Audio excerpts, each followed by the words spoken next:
नमस्कार विद्यार्थी मित्रांनो, तर पहा आपल्या समोर सरासरीचा प्रश्न आहे. एक संख्या व तिचा वर्ग यांची सरासरी ही त्या संख्येच्या 6 पट आहे, तर ती संख्या शोधा. तर मुलांनो, आपल्याला ती संख्या शोधायची. मग आपण काय करूया, ती संख्या x मानूया. त्या संख्येला काय म्हणायचं मुलांनो, x म्हणायचे.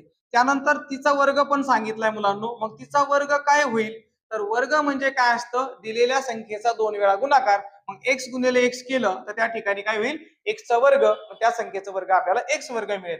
आता त्यांनी काय सांगितलंय, तिची सरासरी.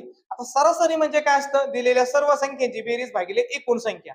या ठिकाणी एक संख्या आणि तिचा वर्ग अशा दोन संख्या दिल्यात मुलांनो. मग सरासरी म्हणजे काय, पहिली संख्या x अधिक दुसरी संख्या x वर्ग आणि त्याला भागिले किती संख्या आहेत, त्या दोन संख्या आहेत म्हणून भागिले 2. तर ही झाली ह्या दोघींची सरासरी.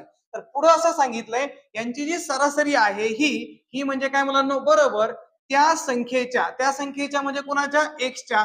तर एक्सच्या म्हणजे काय मुलांनो, गुणिले असतं. आणि किती सांगितलंय, 6 पट. 6 पट म्हणजे काय, गुणिले 6 करायचंय. तर पहा मुलांनो, मग काय होतं, एक्स अधिक एक्सचा वर्ग बरोबर.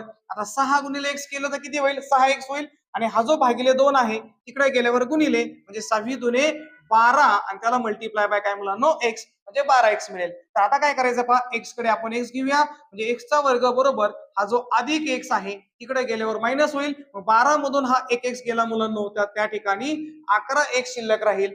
आणि मग इकडे एक्स वर्ग म्हणजे एक्सचा डबल गुणाकार आहे, आणि जर सिंगल एक्स तर पलीकडचा एक्स आणि डबल एक्स मधला एक्स काय झाला, कॅन्सल झाला. आणि एक्स बरोबर काय शिल्लक राहिलं, 11. म्हणजे ती संख्या किती आहे मुलांनो, 11 आहे. धन्यवाद.